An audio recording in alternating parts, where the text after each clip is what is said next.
Engineering కెరీర్లో కౌన్సిలింగ్లో ఒకప్పుడు ఎక్కువగా ప్రిఫర్ చేసేటువంటి బ్రాంచ్ ఈసీ. మరి ఇప్పుడు సిఎస్సితో పోల్చుకుంటే ఎందుకు ఈసీని ప్రిఫర్ చేయటం లేదు?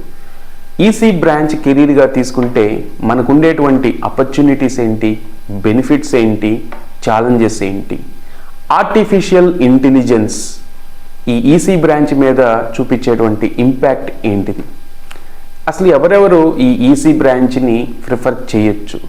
ఇప్పుడున్నటువంటి మార్కెట్ టెక్నికల్ ట్రెండ్స్లో సిఎస్సితో పోల్చుకుంటే ఈసీ బ్రాంచ్ ప్రిఫర్ చేయొచ్చా, చేయకూడదా అనే దాని గురించి ఈ వీడియోలో మాట్లాడుకుందాము.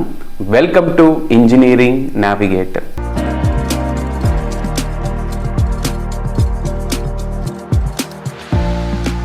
EC electronics and communication engineering. ఈ బ్రాంచ్ మనం ఇంజనీరింగ్లో ప్రిఫర్ చేస్తే మేజర్గా మనం రెండు ఏరియాస్ని ఎక్కువగా కవర్ చేస్తాము. ఒకటి ఎలక్ట్రానిక్స్, రెండు కమ్యూనికేషన్.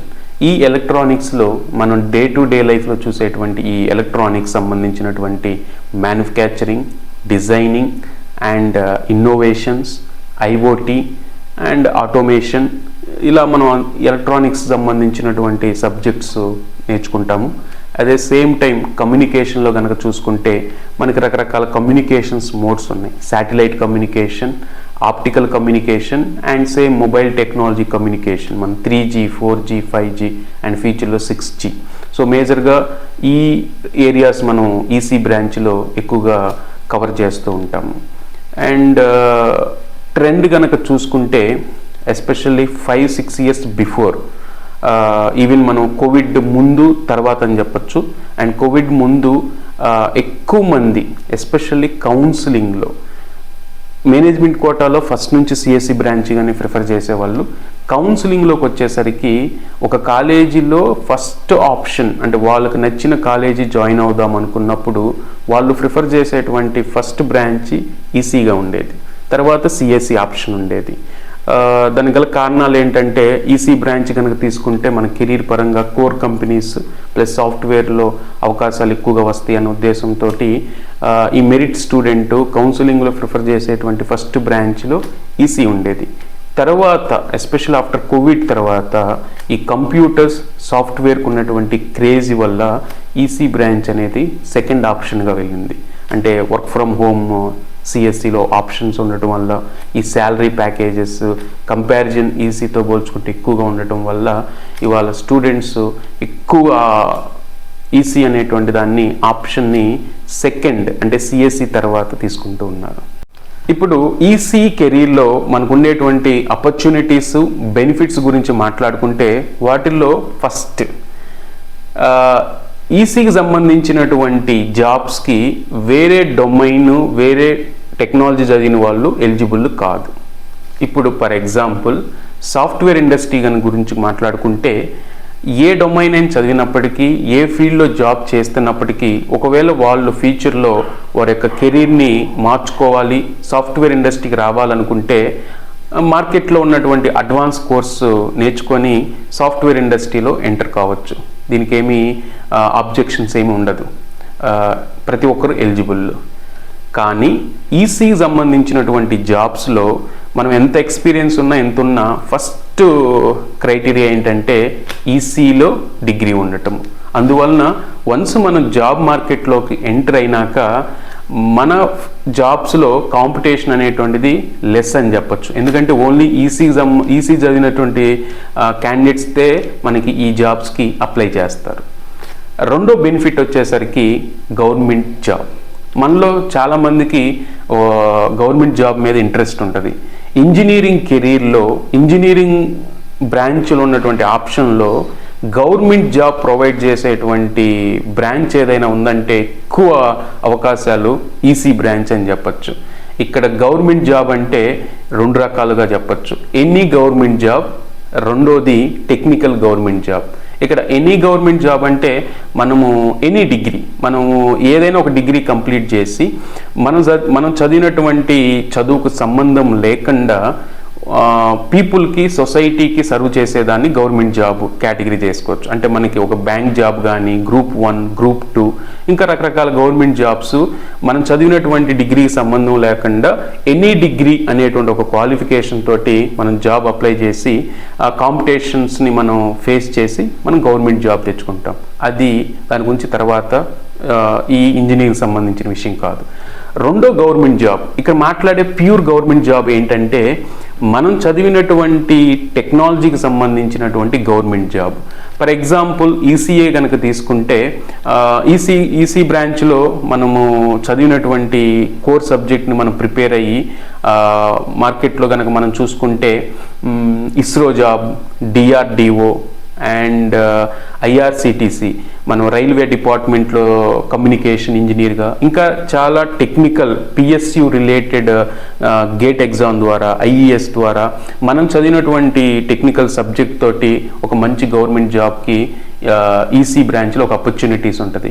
ఇక్కడ సిఎస్సి బ్రాంచ్తో కంపారిజన్ చేస్తే ఈసీకి గవర్నమెంట్ జాబ్ ఆపర్చునిటీస్ ఎక్కువ. సిఎస్సిలో ప్యూర్ టెక్నికల్ గవర్నమెంట్ జాబ్ అంటే ఆల్మోస్ట్ జీరో అనే చెప్పుకోవచ్చు. ఎందుకంటే సిఎస్సి రిలేటెడ్ వర్క్ గవర్నమెంట్కి కావాలనుకున్నప్పుడు దాన్ని థర్డ్ పార్టీ కాంట్రాక్ట్ ద్వారా ప్రైవేట్ కంపెనీస్కి ఇస్తుంటుంది. సో సిఎస్సిలో టెక్నికల్ సంబంధించినటువంటి గవర్నమెంట్ జాబ్స్ జీరో అని చెప్పచ్చు. ఈసీకి ఎక్కువ ఆపర్చునిటీస్, ఇంజనీరింగ్ కెరీర్లో ఉన్నటువంటి బ్రాంచెస్లో గవర్నమెంట్ సెక్టార్కి ఎక్కువ ఆపర్చునిటీస్ ఉన్న బ్రాంచ్ మనం ఈసీ అని చెప్పచ్చు. ఇది మనం సెకండ్ బెనిఫిట్గా చెప్పచ్చు. అండ్ థర్డ్ వన్, ఇప్పుడున్నటువంటి టెక్నికల్ ట్రెండ్స్లో ఆర్టిఫిషియల్ ఇంటెలిజెన్స్ ఇంపాక్ట్ అనేటువంటిది అన్ని కెరీర్స్ మీద ఇంపాక్ట్ చూపిస్తుంది. కంపారిజన్ సాఫ్ట్వేర్ ఇండస్ట్రీతో పోల్చుకుంటే కోర్ ఇంజనీర్స్గా ఆర్టిఫిషియల్ ఇంటెలిజెన్స్ ఇంపాక్ట్ అనేది మనం లెస్ అనే చెప్పచ్చు. ఇంపాక్ట్ అయితే తప్పనిసరిగా ఉంటుంది. కంప్లీట్గా జాబ్ని రీప్లేస్ చేసి ఎక్కువ మంది ఎంప్లాయీస్ చేసేటువంటి వర్క్ ఆర్టిఫిషియల్ ఇంటెలిజెన్స్తో జరిగిద్దంటే ఈ ఈసీకి సంబంధించినటువంటి కెరీర్లో లెస్ అనే చెప్పచ్చు. అది మన థర్డ్ బెనిఫిట్గా మనం చెప్పచ్చు. అండ్ ఫోర్త్ వన్ వచ్చేసరికి కెరీర్లో ఉండేటువంటి గ్రోత్ అండ్ సాటిస్ఫాక్షన్. ఇక్కడ వన్స్ కోర్ కంపెనీస్లో మనం ఎంటర్ అయినాక ఇయర్స్ గడిచే కొద్దీ దాంట్లో మనం ఎక్స్పర్ట్ అవటము అండ్ కెరీర్ గ్రోత్ కూడా చాలా పీస్ఫుల్గా, కంపారిజన్ టు ద సాఫ్ట్వేర్ ఇండస్ట్రీతో పోల్చుకుంటే పీస్ఫుల్ ఆఫ్ కెరీరు, సాటిస్ఫాక్షన్ ఉండటము, మనకి వెళ్ళేటువంటి హైరాకీ పొజిషన్ కూడా ఎక్కువ మంది హ్యాపీగా ఫీల్ అవుతుంటారు కోర్ కంపెనీస్లో జాబ్ చేసేటువంటి వాళ్ళు. And next fifth point, pressure. మనం ఇంతకుముందే చెప్పుకున్నట్టు ప్రెషర్ లేకుండా ఏ జాబ్ ఉండదు. మనం చేసేటువంటి వర్క్, మనం ఉండేటువంటి రోల్స్ అండ్ రెస్పాన్సిబిలిటీని బట్టి ప్రెషర్ తప్పనిసరిగా ఉంటుంది.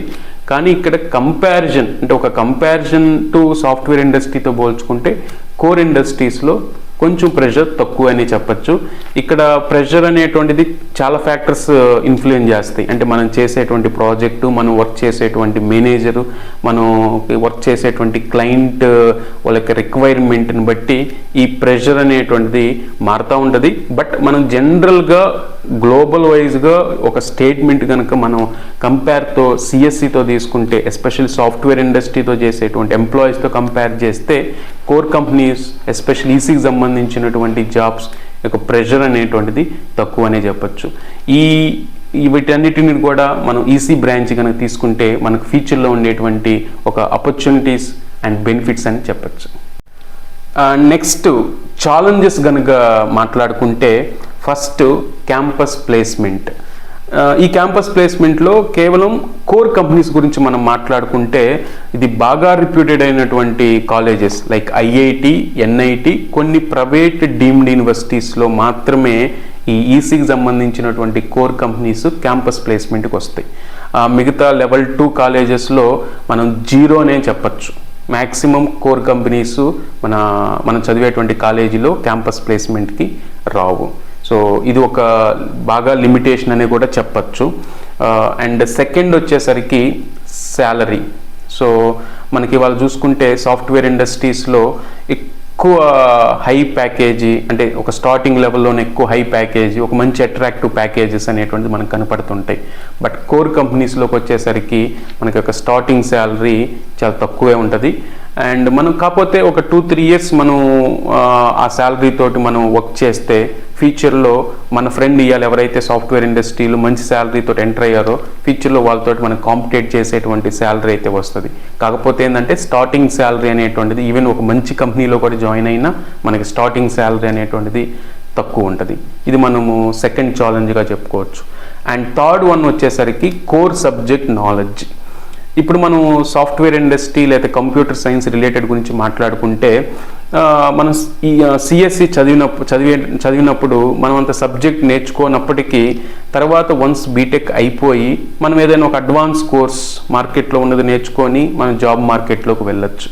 బట్ ఈసీకి రిలేటెడ్ ఉన్నటువంటి కంపెనీస్లో మనం వెళ్ళాలి, మనము వర్క్ చేయాలి అంటే కంపల్సరీగా కోర్ సబ్జెక్ట్ నాలెడ్జ్ అంటే థియరిటికల్ కన్నా ప్రాక్టికల్గా అసలు ఎలా ఎగ్జిక్యూట్ అవుతున్నవి వీటన్నిటి నాలెడ్జ్ మనకి చాలా important. So core subject knowledge మనం ఇంజనీరింగ్ ఫస్ట్ ఇయర్ జాయిన్ అయినప్పటి నుంచే దాన్ని ఫాలో అప్ చేసుకోవాలి. ఇది ఒక third one. And next fourth one వచ్చేసరికి ఇవాళ క్యాంపస్ ప్లేస్మెంట్స్. జనరల్గా ఈసీ ఒక మంచి విజన్ తోటి కోర్ కంపెనీలో జాబ్ చేద్దాము అని జాయిన్ అయినప్పటికీ వాళ్ళు యాక్చువల్లీ థర్డ్ ఇయర్ ఫైనల్ ఇయర్కి వచ్చేసరికి వాళ్ళ యొక్క మైండ్ సెట్ మార్చుకుంటూ ఉంటారు. జనరల్గా ఓకే ఈసీకి సంబంధించినటువంటి జాబ్స్ తక్కువ ఉంటాయి, అసలు ప్లేస్మెంట్స్ రానే రావు, సో మనం కూడా సాఫ్ట్వేర్ ఇండస్ట్రీకి వెళ్దామని కొంతమంది ఈసీ తీసుకొని మళ్ళీ థర్డ్ ఇయర్ ఫైనల్ ఇయర్లో మారదామని డిసైడ్ అవుతుంటారు. ఇవాళ యాక్చువల్లీ ఏంటంటే ఇప్పుడు లేటెస్ట్గా కంపెనీస్ ఎస్పెషల్లీ కొన్ని ప్రోడక్ట్ కొంచెం హై ప్యాకేజ్ ఇచ్చేటువంటి కంపెనీస్ ఒక క్యాంపస్కి ప్లేస్మెంట్ కోసం వచ్చినప్పుడు వాళ్ళు ఉండేటువంటి సివి అంటే వాళ్ళు అప్డేట్ చేసినటువంటి సివి ఆ రెజ్యూమ్లో ఈ సిఎస్సి ఓన్లీ సిఎస్సి సంబంధించినటువంటి బ్రాంచెస్ స్టూడెంట్స్నే ప్రిఫర్ చేస్తున్నారు. అంటే ఈవెన్ వాళ్ళు క్యాంపస్ ప్లేస్మెంట్లో ఇంటర్వ్యూ కూడా వేరే బ్రాంచెస్ని అలౌ చేయటం లేదు. అంటే ఇది అన్ని క్యాంపస్లో అన్ని కంపెనీస్కి ఇది కాదు. ఎస్పెషల్లీ కొన్ని ప్రొడక్ట్ కొన్ని స్పెసిఫిక్ డొమైన్ బేస్డ్ కంపెనీస్ ఏంటంటే ఒకప్పుడు అన్ని బ్రాంచెస్కి ఎలిజిబుల్ అని చెప్పాయి, ఇప్పుడు ఓన్లీ సిఎస్సి రిలేటెడ్ బ్రాంచెస్ మాత్రమే వాళ్ళు ఇంటర్వ్యూకి అలౌ చేస్తున్నారు. ఇది ఒక ఫోర్త్ ఛాలెంజ్ అని కూడా చెప్పచ్చు. సరే, ఇన్ని బెనిఫిట్స్ ఈ ఛాలెంజెస్ విన్న తర్వాత ఈసీ బ్రాంచ్ని ఎవరు ప్రిఫర్ చేయొచ్చు అంటే ఒకవేళ కనుక మనకి ఫ్యూచర్లో ఎక్కువ కెరీర్ ఆపర్చునిటీస్ కావాలనుకుంటే అంటే అది ప్రైవేట్ సెక్టార్ కానీ గవర్నమెంట్ సెక్టార్ కానీ అనుకుంటే ఈసీని ప్రిఫర్ చేయొచ్చు. అదేవిధంగా మనం ఇండియాలో కనుక చూసుకుంటే రాబోయే రోజుల్లో సెమీ కండక్టర్కి సంబంధించినటువంటి ఎక్కువ జాబ్స్ మనకు అవకాశం ఉంటుంది. అండ్ సెకండ్ వన్ వచ్చేసరికి మనకి మ్యాథమెటిక్స్ అండ్ ఫిజిక్స్లో బేసిక్ అండ్ ఫండమెంటల్ నాలెడ్జ్ చాలా ఇంపార్టెంట్. ఈ ఈసీలో ఈ మ్యాథమెటిక్స్ అండ్ ఫిజిక్స్ సబ్జెక్టు అవసరం.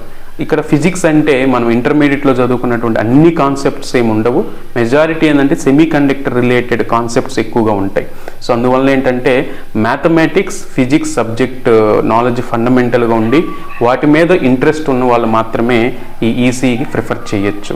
ఇక్కడ చాలామంది ఏంటంటే కాంపిటీషన్ తక్కువగా ఉంటుంది, లేకపోతే మనకి ఫ్యూచర్లో ఎక్కువ అవకాశాలు ఉంటాయి అని ఎవరో చెప్పారని దయచేసి మిమ్మల్ని మీరు అనాలిసిస్ చేసుకోకుండా ఈ ఈసీ బ్రాంచ్ తీసుకోవద్దు. ఎందుకంటే జనరల్గా మనం కనుక చూసుకుంటే మనం ఏదైనా ఒక మోటివేషన్ సెషన్కి వెళ్ళినప్పుడు వాళ్ళు చెప్పేటువంటి మోటివేషన్ని మనల్ని బాగా ఇన్ఫ్లుయెన్స్ చేస్తుంది. అంటే అది కేవలం 1 or 2 days మాత్రమే ఉంటుంది. ఒక 2 days మనం ఏదో సాధించాలి, మనం కూడా మారాలి, మనం కూడా చెయ్యాలని ఒక ట్రిగ్గర్ అనేది ఉన్నది మన మైండ్లో ఉంటుంది. కానీ లాంగ్ టర్మ్లో కనుక చూస్తే ఈవెన్ ఒక 2-3 days తర్వాతే మనం దాన్ని గివప్ చేసి మన రొటీన్లో మనం వస్తాము. అదే మనమే సెల్ఫ్గా మనం రియలైజ్ అయ్యి మనము చెయ్యాలి అని మనం డిసైడ్ అయినప్పుడు మన ఇంట్రెస్ట్ ఫ్యూచర్లో ఉండేటువంటి ఛాలెంజెస్ని కూడా ఓవర్కమ్ చేస్తుంది.